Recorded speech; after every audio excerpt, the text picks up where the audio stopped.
Hey, hey, hey. Continuing with chapter 12 today. Last chapter was chapter 11. It was called Love Thy Neighbor. This episode, we're reading chapter 12. It's called Seriously, Love Thy Neighbor and Stop the Divisiveness. On August 6, 1945, the first atomic bomb used in combat was dropped by the United States on Hiroshima, killing an estimated 90,000 to 145,000 Japanese, most of which were civilians.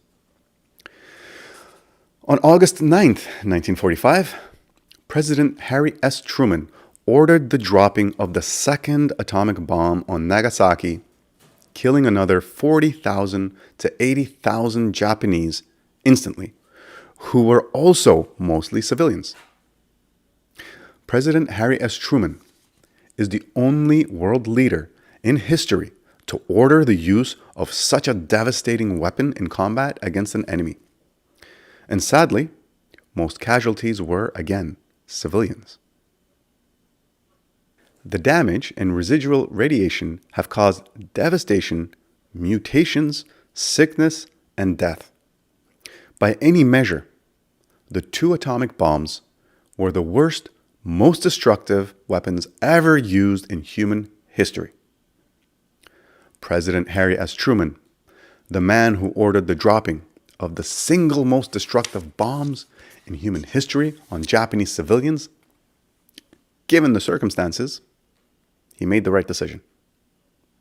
Now, I'm going to pause the book here for a second because that is quite the introduction. Scandalous. Ooh. Welcome back to Stoicism for a Better Life. If you just happen to be hopping on this episode, don't, out of context, that one intro sounds very harsh.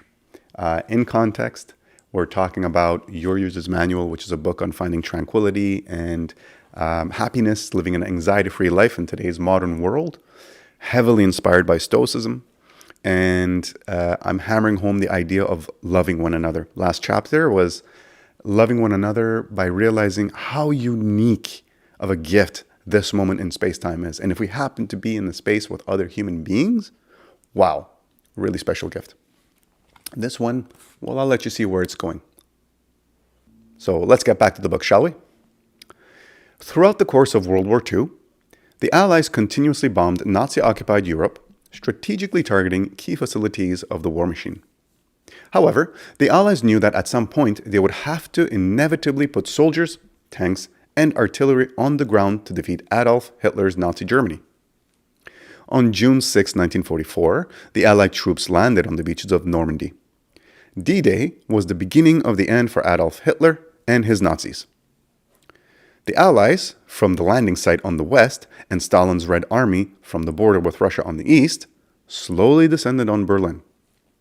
On May 1st, 1945, the Nazis were defeated and the Americans then turned their undivided attention to the war in the Pacific with the Japanese Empire, which was still ongoing. The strategy in the Pacific was pretty much the same as it was in Europe. Bomb runs with long-range bombers to cripple the war machine, then land forces near and on the main island of the enemy to finish off the empire. The first landing operation was codenamed Operation Olympic and was scheduled for November 1st, 1945. The Japanese knew the Americans would try landing on the main island and march on Tokyo. Although the Japanese War Council did not know exactly when this assault would be, they commenced preparation for their ultimate stand to defend the homeland and the empire. Their operation was codenamed Ketsugo. If you've never heard of this, look it up. It's crazy stuff. As part of Ketsugo, kamikaze suicide planes, kamikaze suicide submarines, and manned suicide torpedoes were stashed along the coastline where the Americans were suspected to land. Let me give you a quick footnote on that here. After the Japanese surrendered and ensuing peace took over, the Americans would discover that the Japanese Imperial Army very accurately predicted where the American troops would land. Had Operation Olympic and Ketsugo gone through, it surely would have made for a scene far bloodier than D-Day. That's important to know. All right, back to the book. I'm going to make sense out of all of this right now. There's a lot being said. Let's tie it all together. As part of Ketsugo, Japanese citizens were given instructions and in some cases training on how to fight American soldiers with household items and farming equipment. Each and every soldier and citizen was ready to fight to the bitter end and were ready to give their lives to defend the emperor and the empire. President Truman knew there would be no surrender on the part of the Japanese, as they would quite literally rather die fighting in battle than surrender to the enemy, for the former was seen as more honorable. His generals estimated that the campaign to conquer Japan, with boots on the ground, would cause 1.7 million to 4 million casualties, including 800,000 deaths on the American side. On the American side, of course, it would have been all soldiers. On the Japanese, mostly civilians. They further estimated 5 to 10 million Japanese deaths that would be composed of soldiers and civilians. The number of human lives on the line was absolutely staggering. President Truman was also aware of a new weapon in the U.S. arsenal that was so devastating, so violent, that it just might actually get the Japanese to surrender and avoid the massacre to come. After the second bomb was dropped, the emperor could not let his subjects suffer anymore. The Japanese empire surrendered, avoiding the massacre of Operation Olympic and Ketsugo, and the ensuing ground invasion altogether was avoided, therefore saving more than 10 million lives.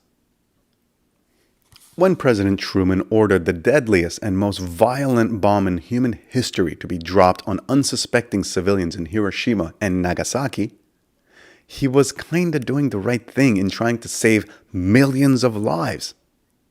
When given the option of executing 200,000 civilians to save the lives of more than 10 million human beings, a rational and logical person would most assuredly choose the lesser number of victims and therefore agree with the execution. This logic cannot be denied. However, let the gravity of this moment in very recent history sink in for a moment. This is where you live. You live in a world where the inhumane massacre of hundreds of thousands of defenseless civilians is not only justifiable, but sometimes actually the right thing to do. Take a moment. Take a deep breath. Close your eyes and let the gravity of that situation, that dark situation, sink in. And remember, this was only 80 years ago. There simply is no justifiable reason to hurt any living being, let alone take a life. The world will tell you to divide and segregate, but this is wrong and hateful. Does divisiveness inspire tranquility? Does hate bring peace to your heart? 3 billion heartbeats. Tick tock. How do you want to live the rest of your life? There is no good reason for divisiveness, and it is time we end it. Of course, you cannot go out there and end all the divisiveness in the world, but you can change your divisiveness.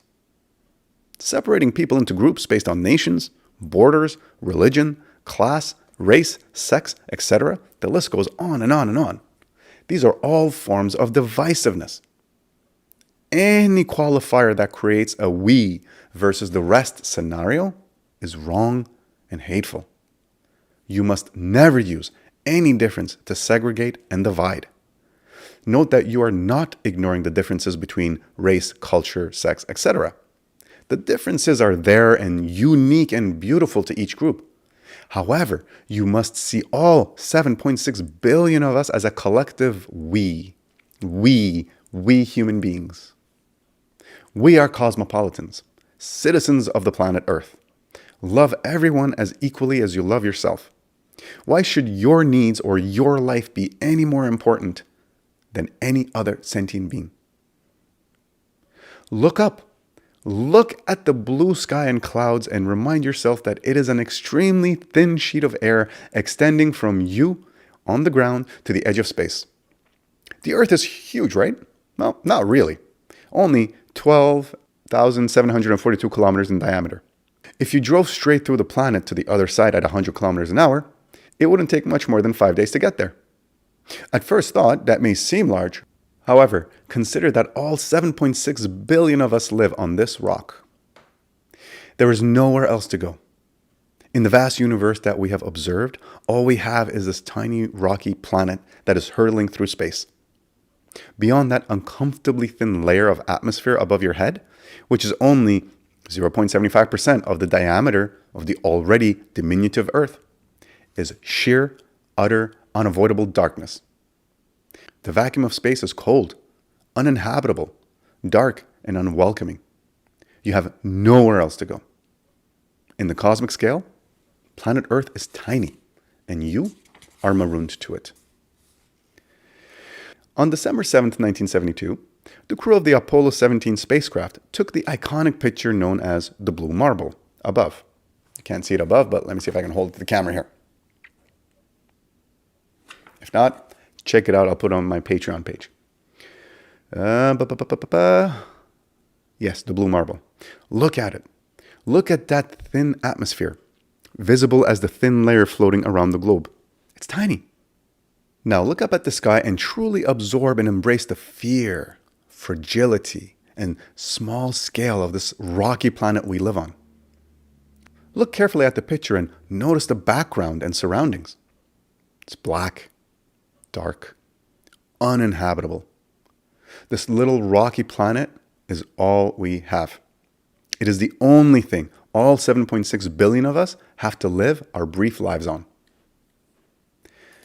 Remind yourself daily, planet Earth is small with no borders.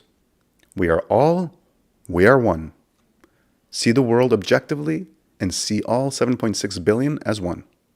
As brothers and sisters, as friends, we live together. So let us begin to truly live together and not despite one another. Wow, I love those two chapters. There you go, my friends. Another episode for you. I look forward to releasing these and getting the questions and answering them. And I also look forward to hopefully meeting a few more of you this year. I had the great pleasure of meeting a few of you last year. I didn't get to go far with my road trip, no more than an hour or two drive away from home. But we'll see if we can expand this year. One thing at a time. All right, you guys, you have a good one. I won't take more of your time. Peace, love, cheering for you, cheer for everybody else. Bye, brothers and sisters.